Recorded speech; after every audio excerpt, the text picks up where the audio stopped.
యోహాను సువార్త 19వ అధ్యాయం 23 నుంచి 27 వచనాలు. ఈ మాటలు అబ్రాహామును వచ్చి చదివి వినిపిస్తాడు.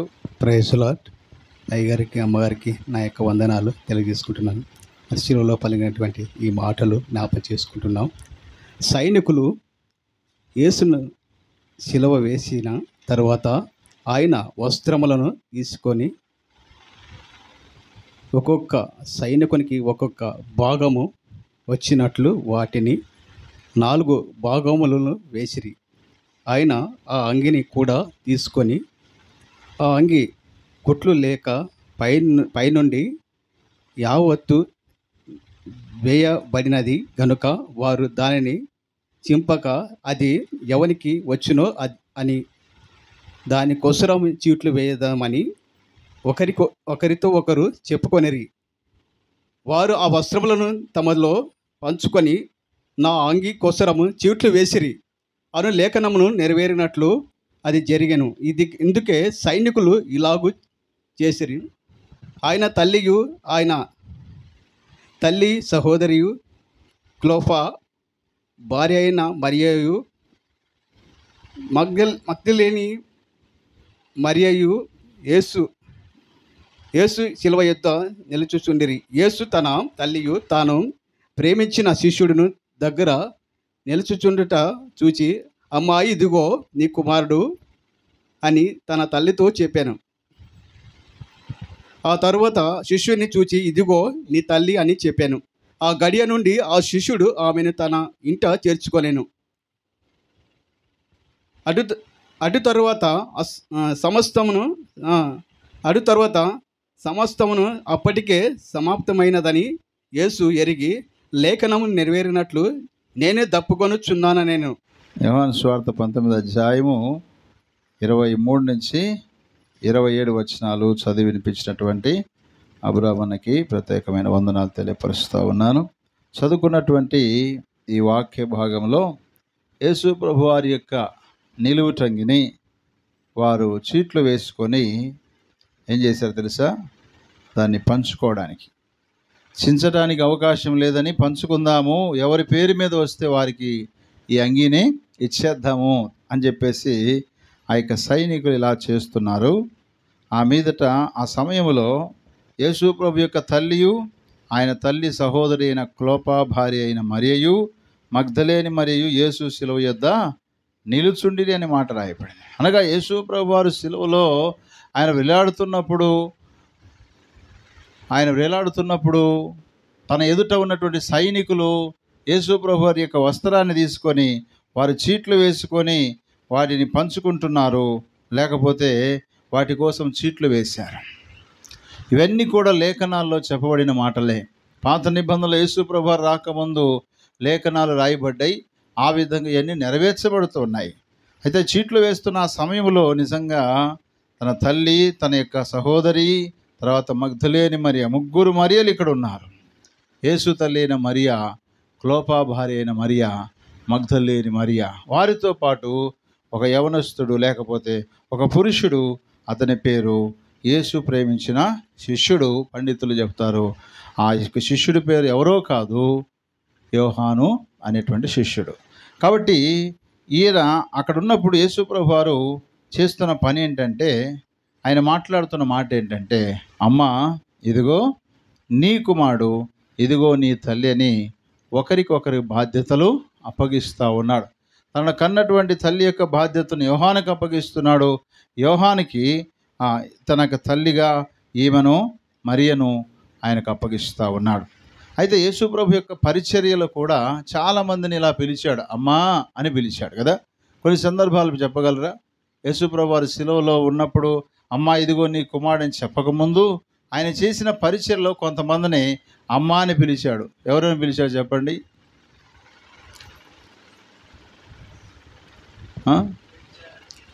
వ్యభిచారములో పట్టబడినటువంటి స్త్రీని ఏమన్నాడు? అమ్మా వారెక్కడున్నారు అన్నాడు. అమ్మ వారు ఎక్కడున్నారు అన్నారు కదా. చదవండి ఆ మాటలు. కొన్ని విషయాలు మనం గమనిస్తే మత్తయి సువార్త 15వ అధ్యాయం 28వ వచనంలో అమ్మా నీ విశ్వాసము గొప్పది అన్నాడు.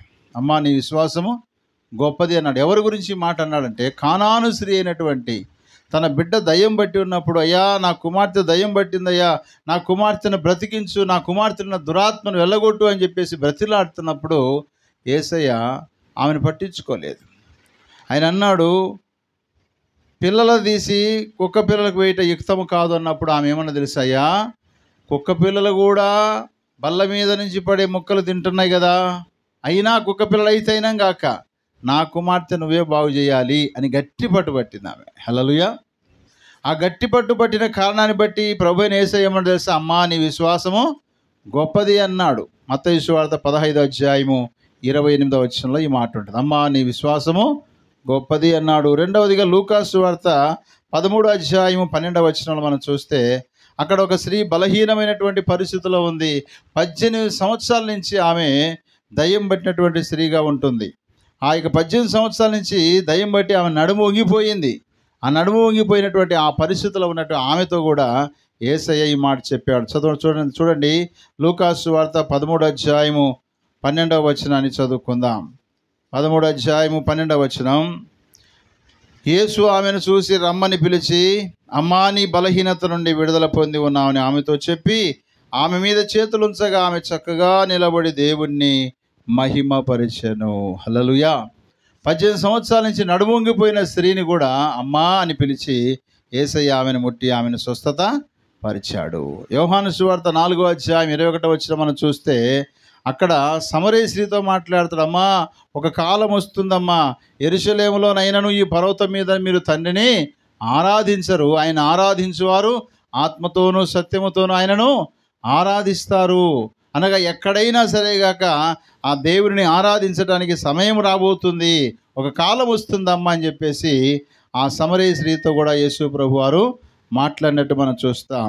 యోహాను సువార్త 20వ అధ్యాయము 15వ వచనం మనం గమనించినట్లయితే యేసు ప్రభు వారిని సిలువ వేసి సమాధి వేసిన తర్వాత ఆయన తిరిగి 3వ దినం తిరిగి లేచిన తర్వాత ఆ యొక్క సమాధిలో లేని కారణాన్ని బట్టి మగ్దలేని మరి ఏడుస్తూ ఉంటుంది. అయ్యా నా యొక్క రక్షకుడిని లేక నా ప్రభుని ఎవరు ఎత్తుకొని పోయారు, ఇదిగో చూపించండి, నేను ఎత్తుకొని పోతానని తెగింపు చేసి ఆమె మాట్లాడుతూ ఉంది. యోహాను సువార్త 20వ అధ్యాయము 15వ వచనం మనం చూసినట్లయితే అక్కడ ఒక మాట ఉంది. దానికంటే పైన ఈ మాటను మనం చదువుకుందాం.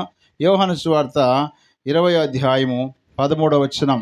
వారు అమ్మా ఎందుకు ఏడుస్తున్నామని ఆమెను అడగగా ఆమె నా ప్రభుని ఎవరో ఎత్తుకొని పోయిరి, ఆయన ఎక్కడ ఉంచారో నాకు తెలియలేదని చెప్పాను.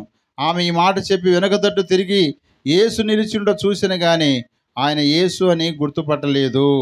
యేసు అమ్మా ఎందుకు ఏడుస్తున్నావు, ఎవరిని వెతుకుచున్నావు అని ఆమెను అడగగా ఆమె ఆయన తోటమాలి అనుకొని, అయ్యా నీవు ఆయన్ని మోసుకొని పోయినట్లా ఆయన ఎక్కడ ఉంచితో నాతో చెప్పుము, నేను ఆయన్ను ఎత్తుకొని పోదునని చెప్పాను. మగ్దలేని మరి ఏమంటుంది, ఒక స్త్రీ ఎత్తుకోపోగలదమ్మా?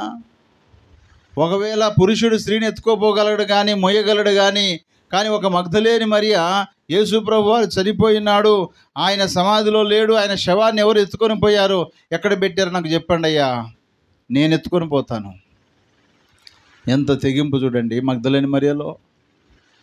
ప్రభు యొక్క శవాన్ని ఒకవేళ మామూలుగా బ్రతికున్న మనిషిని అయితే మోస్తే కొంత బరువు తగ్గుతారు, నిద్రపోయే మనిషిని కానీ చచ్చిపోయే మనిషి కానీ శవాన్ని కానీ మోయాలంటే చాలా బలం ఉండాలి తెలుసా. 20 కేజీలు ఉన్నవారు 40 కేజీలు బరువు అవుతారు. అలాంటి బలమైనటువంటి శవాన్ని ఎత్తుకుపోవడానికి యేసుప్రభు వారు ఏం చిన్నగా ఉన్నాడేగా, చాలా హైట్ పర్సన్ ఆయన. అంత భారీగా ఉన్నటువంటి ఆయన శవాన్ని ఎత్తుకొని పోవడానికి ఇష్టపడుతూ ఉంది. ఆమె ఎవరు అనుకుంటుంది తెలుసా, తోటమాలేమో అనుకుంది ఆమె.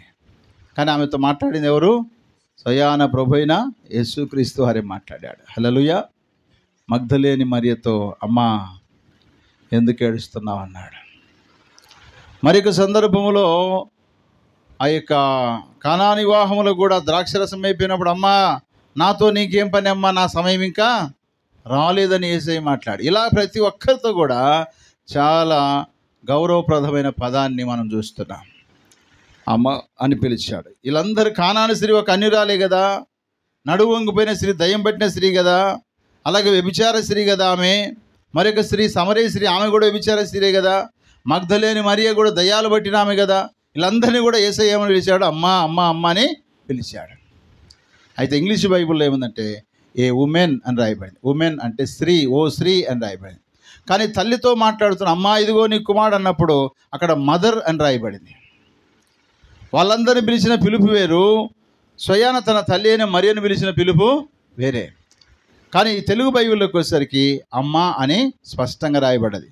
కాబట్టి మనకు దేవుడు ఆమోదించి ఇచ్చాడు కాబట్టి ప్రతి ఒక్కరిని కూడా ఆయన అమ్మ అని పిలిచాడు. అందుకోసమే యేసు తన తల్లి అయిన మరియమ్మ విషయంలో శిష్యునికి బాధ్యతను అప్పగించాడు. ఇదిగో నీ తల్లి, ఇదిగో నీ కుమారుడని వారికి బాధ్యతలు అప్పగించాడు. అందుకే ఈ మాటలో మనం అర్థం చేసుకోవాల్సిన విషయం ఏంటంటే దేవుడు మనకిచ్చిన అమ్మని, దేవుడు మనకిచ్చిన నాన్నని, దేవుడు మనకిచ్చిన తల్లిదండ్రులని మనం ఏం చేయకూడదు? నిర్లక్ష్యము చేయకూడదు.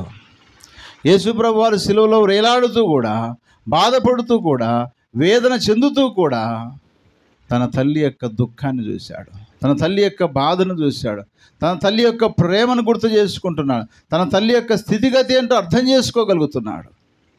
ఇంతకాలము నా యేసు ఉన్నాడు అనుకుందామే, నేను లోకం కొరకు ప్రాణం పెట్టడానికి వచ్చా, అది నాకు తెలుసు, ఆమె తట్టుకోలేకపోతుంది, ఈమెను ఎలాగ ఓదార్చాలని చెప్పేసి తనలాగే ప్రేమించగలిగినటువంటి, తనలాగే చూసుకోగలిగేటువంటి యోహానికి యేసు ప్రభు తన తల్లిని ఏం చేశాడు? అప్పగించాడండి. అందుకనే సామెతల గ్రంథం 23వ అధ్యాయము 22వ వచనంలో ఒక మాట రాయబడింది. చూడండి ఆ మాట. సామెతల గ్రంథం 23వ అధ్యాయము 22వ వచనం చదువుదాం. సామెతలు 23:22. నిన్ను కనిన నీ తండ్రి ఉపదేశమును అంగీకరించుము, నీ తల్లి ముదిమియందు ఆమెను నిర్లక్ష్యము చెయ్యకుము అంటున్నాడు. నీ తండ్రి యొక్క ఉపదేశాన్ని విను. నీ తల్లి యొక్క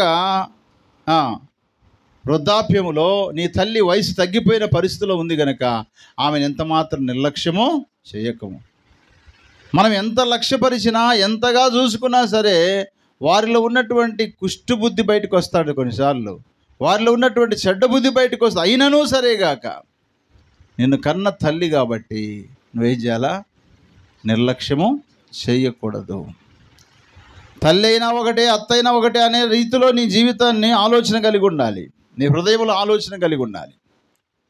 ఒకవేళ నిర్లక్ష్యం చేస్తేవా అతని, అక్కడ మీ అమ్మకి కోడలుగా వచ్చిన ఆమె కూడా ఏం చేస్తుంది? అక్కడ నిర్లక్ష్యము చేస్తే జాగ్రత్త. తల్లిదండ్రులుగా మనం ఈరోజు మన తల్లిదండ్రులు నిర్లక్ష్యం చేస్తే రేపు మన పిల్లలు మనం చూస్తున్నారు కాబట్టి వాళ్ళు కూడా నిర్లక్ష్యం చేస్తారు. ఒకానొక కుటుంబంలో భార్య భర్తలు ఉన్నారు, వారికి ఒక కుమారుడు. అయితే వారి యొక్క నానమ్మకి లేకపోతే వాళ్ళ నాన్నగారి యొక్క తల్లిగారికి రోజు కూడా ఒక చిప్పలో ఒక వెండి, అది ఏమంటారు, కొన్ని గిన్నెలు ఉండే అప్పటి కాలంలో, ఏంటి అవి ఇత్తడి గిన్నెలు కదా, ఇత్తడి సిల్వర్ ఉంటాయి. ఇత్తడి గిన్నెలే అనుకోండి, సిల్వర్ అయితే కరిగిపోతాయి కదా. ఇత్తడి గిన్నెల్లో భోజనం పెట్టేవారు రోజు. అయితే చిన్నపిల్లడు చిన్నప్పటి నుంచి కూడా వాడు ఏం చేస్తున్నాడంటే వాళ్ళ అమ్మమ్మ లేకపోతే వాళ్ళ నానమ్మ తినేటువంటి ఈ ఆహారం తీసుకుంటున్నటువంటి ఈ యొక్క గిన్నె చూశాడు. ఇది ఏ గిన్నె? సిల్వర్ గిన్నె కదా. ఈ సిల్వర్ గిన్నెను రోజు లేక ఇత్తడి గిన్నెను రోజు చూస్తూ ఉన్నాడు. రోజు వాళ్ళ యొక్క అమ్మగారు ఏం చేస్తున్నారంటే వాళ్ళ అత్తకి దాంట్లోనే భోజనము పెడతా ఉన్నారు. సేమ్ అలాంటిదే ఇంకొకటి ఉంది, దాంట్లో రోజు కుక్కకు ఆహారం పెడతా ఉన్నారు. ఈ విషయాన్ని గమనించినటువంటి చిన్న పిల్లోడు ఆలోచన చేసిన సంగతి ఏంటంటే, ఈ సిల్వర్ గిన్నె ఒకవేళ పోతే, లేక ఈ ఇత్తడి గిన్నె ఒకవేళ పోతే మా అమ్మకు మా నాన్నకు నేను ఎలా అన్నం పెట్టాలి అని చెప్పేసి వాడు ఏం చేసి దాన్ని దాచిపెట్టాడంట. దాచిపెడితే అది కనపడకపోయేసరికి ముసలాం మీద బాగా సీరియస్ అయిపోయారు, ఫైర్ అయిపోయారు. యవనస్తులు ఎవరి మీదకి ఎక్కువ పోతారు కొట్లాడడానికి? సంపద చూడు, కుతికమిస్తా చూడు అంటారు. ఎవరిని? యవనస్తులనే ముసలాళ్ళనే? గుద్దితే ఒక్క దెబ్బకు చూస్తావు చూడు మళ్ళా అంటారా లేదా? ఆ మాటలకు భయపడి ఆడ కుదుతారు, ఆడ చేస్తారని చెప్పి ఈ ముసలాళ్ళు కూడా ఏం చేస్తారు? సరేలేరు నాయన అని ఊకే ఉంటారు. ఇప్పుడు ఈ ముసలామ్మకి వెళ్ళిపోయారు, కొడుకు కోళ్ళు వెళ్ళిపోయి, ఏ ముసలిదాన్ని చెప్పు, ఎక్కడ పెట్టినావు? రోజు నీకు అన్నం పెట్టి ఇతడి గిన్నె ఎక్కడ పెట్టినావు అంటే, నాకు తెలియదు నాయన, దేవుని తోడయ్యా నాకు తెలియదు అంటే, లేదు ఈ గిన్నె నువ్వే ఎక్కడో నిర్లక్ష్యం చేసి ఎక్కడో పడేసావు, జాగ్రత్త. రేపటి నుంచి నీకు అన్నం లేదని అన్నం పెట్టకుండా మానేశారంట. రోజు గమనిస్తున్న చిన్నపిల్లవాడు, ఏంటి నానమ్మకు అన్నం పెట్టలేదు ఈరోజు అని వాడు ఆలోచన చేసుకుంటూ ఆమెను అడిగితే, మీ అమ్మ నాన్న పెట్టలేదురా, ఆ గిన్నె పోయింది, ఎక్కడ పోయిందో నాకైతే తెలియదని చెప్పేసి ఆమె చెప్తూ ఉంటే, అప్పుడు ఆ పిల్లోడు పరిగెత్తుకుంటూ వెళ్ళి, నాన్న అమ్మ ఎందుకు నానమ్మని ఇంత బాధ పెడుతున్నారు, నానమ్మకు ఆహారం ఎందుకు పెట్టట్లేదు, భోజనం ఎందుకు పెట్టలేదంటే, నీకు తెలియదు పక్కనుండ్రా, ముసలిదానికి బలిసింది, ముసలిదానికి కొవ్వు ఎక్కువైంది, పెట్టే కూడు ఎక్కువైంది. అంత నిర్లక్ష్యంగా గిన్నె కనబడకుండా చేసింది, ఎక్కడో పోగొట్టుకుందంటే, లేదు లేదు నాన్న, నేనే దానిని దాచిపెట్టాను. ఎందుకురా అంటే, రేపు ముసలోళ్ళు అయితే కూడా నేను కూడా అదే గిన్నెలో మీకు ఆహారము పెట్టాలి. రేపు మీరు ముసలోళ్ళు అయితే నేను కూడా అదే గిన్నెలో ఆహారం పెట్టాలేమో అని దాచిపెట్టానంట. అంటే చూడండి, ఈరోజు నీ తల్లిని నీ తండ్రిని నువ్వు ఎలాగ చూస్తున్నావో రేపు నీ పిల్లలు స్వయాన ఖచ్చితంగా సేమ్ అలాగే చూస్తారు. జాగ్రత్త. ఈరోజు నీ కండ బలం ఉండొచ్చు, నీ గుండె బలం ఉండొచ్చు, నీకు ఇంకా జ్ఞానము తెలివితేటలు ఉండొచ్చేమో, కానీ ఎంత నిర్లక్ష్య ధోరణిలో నీ తల్లిదండ్రులు చూస్తావో అదే నిర్లక్ష్య ధోరణిలో రేపు నీ పిల్లలు చూసే పరిస్థితి. అందుకనే మనుషుడు ఏది విత్తునో అదే పంట కోస్తాడు. వరకు చెప్పడం కాదు, జాగ్రత్తగా ఉండాలి మనం. మనుషుడు ఏ పంట వేస్తాడో అదే పంట కోస్తాడు. యేసు ప్రభు వారికి తెలుసు తల్లిని నిర్లక్ష్యం చేయకూడదని తెలుసు, తల్లిని బాధ పెట్టకూడదని తెలుసు. అమ్మా ఇదిగో నీ కుమారుడు ఇప్పటి నుంచి ఇదిగో నా బదులుగా ఈ యోహాను నీతో ఉంటాడమ్మా, ఏ అవసరతలున్నా ఆయనకి చెప్పుకోయా, అమ్మా ఆయనకి చెప్పుకో అని ప్రభువు ఈ విధంగా బాధ్యతను అప్పగించాడు. నువ్వు చూసుకో, ఒకవేళ చూసుకోవడానికి నీ చేత కాకపోతే చూసుకోగలిగిన సామర్థ్యం కలిగిన వారిని అప్పగించు. వారికి కావలసిన నిధులను ఏర్పాటు చేయి, వారికి కావలసిన అక్కర్లను తీర్చగలిగిన కెపాసిటీ నువ్వు కలిగి ఉండు. లేదా నువ్వు తినేదే నీ తల్లికి నీ తండ్రికి పెడుతూ వారి పట్ల శ్రద్ధ వహించాలి. కాబట్టి తల్లిదండ్రుల విషయంలో నిర్లక్ష్యంగా ఉండకూడదు, తల్లి విషయంలో తండ్రి విషయంలో నిర్లక్ష్యం ఉండకూడదనే ఉద్దేశాన్ని ప్రభువైన యేసుక్రీస్తు వారు కలువరి శిలువలో ఆయన చెప్తున్నాడు. అమ్మా ఇదిగో నీ కుమారుడు, ఇదిగో నీ తల్లి అని. కాబట్టి ప్రియ దేవుని బిడ్డ, నా జీవితంలో ఎలా ఉన్నామో మనల్ని మనం పరీక్ష చేసుకుందాం. మన తల్లిదండ్రులు నిర్లక్ష్యం చేసే వారిగా ఉంటే, ప్రభువా నన్ను క్షమించు నాయన, నా తల్లిని నా తండ్రిని నేను నిర్లక్ష్యం చేయక ప్రేమించి వారి బ్రతుకు కాలం అంతా కూడా వారిని పోషించేటువంటి విషయంలో నేను ముందుండడానికి సహాయం చే ప్రభు అని ప్రభు సహాయాన్ని కోరుతూ ప్రార్థన చేద్దాం. దేవుడు అలాంటి కృప మనకు సహాయం చేయనుగాక. 4వ మాటను మనము ధ్యానం చేద్దాం. 4వ మాట మత్తయి సువార్త 27వ అధ్యాయం. మత్తయి సువార్త 27వ అధ్యాయము 45వ వచనం. 27వ అధ్యాయము 45 వచనం నుంచి 49 వచనాలు. మత్తయి సువార్త 27వ అధ్యాయము 45వ వచనం నుంచి 49 వచనాలు. మధ్యాహ్నం మొదలుకొని 3 గంటల వరకు ఆ దేశమంతటా చీకటి కమ్మెను. ఇంచుమించు 3 గంటలప్పుడు యేసు ఏలీ ఏలీ లామా సబక్తని బిగ్గరగా కేకవేశను. ఆ మాటకు నా దేవా నా దేవా నన్నెందుకు చేయి విడిచిదివని అర్థము. అక్కడ నిలిచిన వారిలో కొందరు ఆ మాట విని ఇతడు ఏలియాను పిలుచున్నాడనిది. వెంటనే వారిలో ఒకడు పరిగెత్తుకొని పోయి స్పంజి తీసుకొని చిరకాల ముంచి రెల్లును తగిలించి ఆయనకు త్రాగనిచ్చెను. ప్రియులారా, చదువుకున్న ఈ వాక్య భాగంలో యేసు ప్రభు వారు కేక వేస్తూ ఉన్నాడు. ఏమి కేకలు వేస్తున్నాడు అంటే, ఏలీ ఏలీ లామా సబక్తాని, ఏలి ఏలి లామా సబక్తని కేకలు వేస్తాని అర్థం ఏంటంటే, నా దేవా నా దేవా నా చెయ్యి ఎందుకు విడిచావు. ఈ ప్రవచనము కీర్తనల గ్రంథం 22వ అధ్యాయం 1వ వచనంలో ప్రవచనం రాయబడి ఇదే మాట రాయబడి, నా దేవా నా దేవా నన్నెందుకు చెయ్యి విడిచితివని దావీదు భక్తుడు కూడా పరిశుద్ధాత్మ ద్వారా ఈ ప్రవచనాన్ని మాట్లాడాడు. కాబట్టి ఒక తండ్రి తన కుమారుని ఎందుకు చెయ్యి విడిచిపెడతాడో కొన్ని కారణాలు వాక్యములు మనం గమనిస్తే, యేసు ప్రభు వారు కుమారుడిగా ఉంటే తండ్రి అయిన దేవుడు తన కుమారుడైన యేసుక్రీస్తుని ఎందుకు చేయి విడిచాడనగా, పాపులకు పడవలసిన శిక్షను ఆయన భరిస్తున్నాడు కాబట్టి. పాపం చేసిన వ్యక్తి జీవితంలో పాపి శిక్షను అనుభవించాలి, కానీ ఒక పాపికి బదులుగా పరిశుద్ధుడైన యేసుక్రీస్తు వారు ఆయన శిలువ భారమును శిలువ శిక్షను పాపపు శిక్షను ఆయన భరిస్తున్నాడు కాబట్టి. 2 కొరింథీ పత్రిక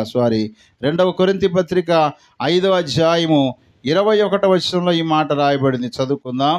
2 కొరింథీ పత్రిక 5వ అధ్యాయము 21వ వచనంలో, ఎందుకనగా మనం ఆయన యందు దేవుని నీతి అగునట్లు పాపమెరగని ఆయనను మన కోసము పాపముగా చేసిన. చూడండి, మనమందరము దేవుని నీతి అగులాగున, దేవుని పిల్లగులాగున ఆయన మన కొరకై ఆయన ఏం చేశాడంట? మన కోసము పాపముగా ఆయన చేశాడు. అలాగే దేవుని యొక్క సంకల్పమై ఉంది యేసు ప్రభు వారిని ఆ కలువరిశిలో విడిచిపెట్టడానికి తండ్రి అయిన దేవుని యొక్క సంకల్పమై ఉన్నది. యెషయా గ్రంథము 53వ అధ్యాయము 15వ వచనం చదువుదాం. యెషయా గ్రంథము 53వ అధ్యాయము 10వ వచనాన్ని చదువుకుందాం.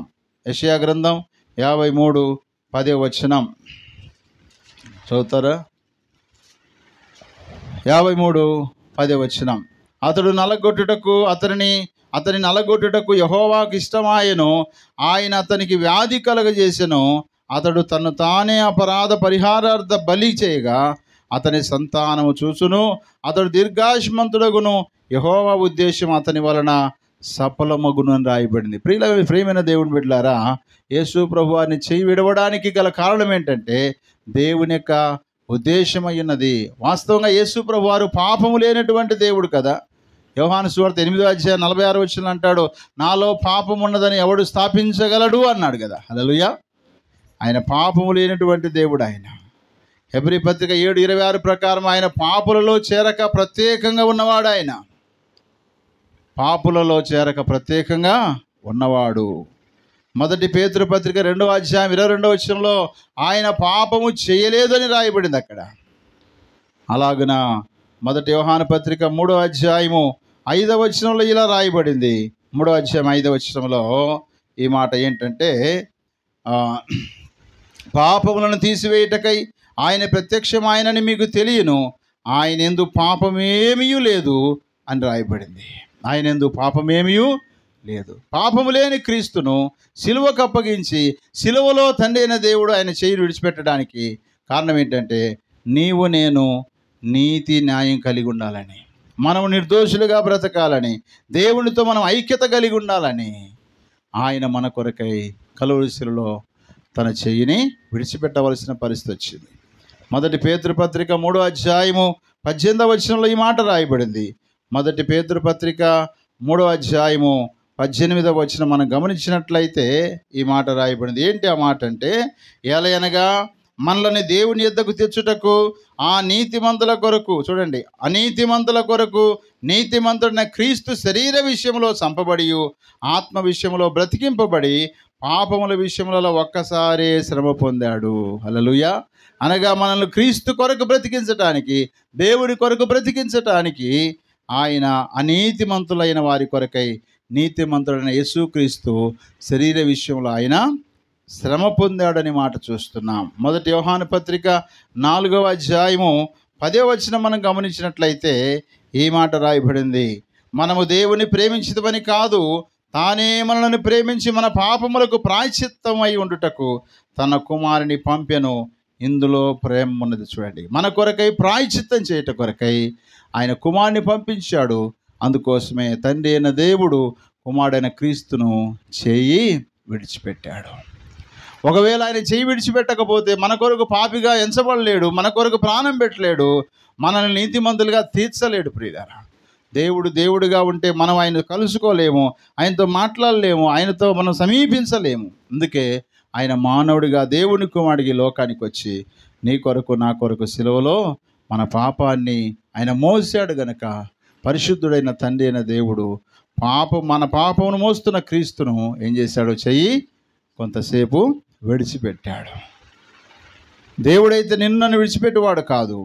ఆయన ఎల్లప్పుడూ కూడా, చూడు నా అరచేతులు నేను చెక్కి ఉన్నానని చెప్పిన దేవుడు నీ కొరకు నా కొరకై కలువరి శిలువలో ఆయన చేయి విడిచిపెట్టబడ్డాడు. కారణము మన యొక్క పాపమే. కాబట్టి మన జీవితంలో మనం గమనించాలి, ప్రభువా నీ నీతి, నీ న్యాయము, నీ నిర్దోషత్వము, నీ ఐక్యత నేను కలిగి ఉండడానికి తండ్రి అయిన దేవుని యొక్క చెయ్యిని విడిచిపెట్టి నా కొరకు పాపముగా ఎంచబడ్డ యేసయ్యా నీకోసం నేను జీవిస్తాను, పాపము లేకుండా జీవిస్తాను, పవిత్రంగా జీవిస్తాను, నీ కొరకు జీవిస్తాను అనేటువంటి గొప్ప నిర్ణయము మనం కలిగి బ్రతుకుతే ఖచ్చితంగా ఆయన ఆ రోజున శిలువలో మన కొరకు బలియాగమై తండ్రి అయిన దేవుని చేత చేయి విడిచిపెట్టబడిన కారణానికి మనం సరైన జీవితాన్ని జీవించగలిగితే తప్పకుండా దేవునికి మహిమ కలుగుతుంది. దేవుడు అలాంటి కృప మనకు సహాయం చేయనుగాక. ఈ 2 మాటలు దేవుడు దీవించులాగన చిన్న ప్రార్థన చేసుకుందాం. మహాగణుడా, మహోన్నతుడా, ప్రేమ కలిగిన మా ప్రియ పరలోకపు తండ్రి, నమ్మదగిన దేవా, నీకు వందనాలు, స్తోత్రాలు చెల్లిస్తున్నామయ్యా. ఆ కలువరి శిలలో ప్రభువా వేలాడుతూ, అమ్మా ఇదిగో నీ కుమారుడు, ఇదిగో నీ తల్లి అని మాట్లాడి వారికి బాధ్యతలు అప్పగించావు. నీకు స్తోత్రాలు ప్రభువా. మా జీవితాల్లో మాకు ఇచ్చిన తల్లిదండ్రులను, ఆధ్యాత్మిక తల్లిదండ్రులు కావచ్చు, భౌతికమైన తల్లిదండ్రులు కావచ్చు, నిర్లక్ష్యం చేయకుండా మేము లక్ష్య పెట్టుటకు సహాయం చేయండి.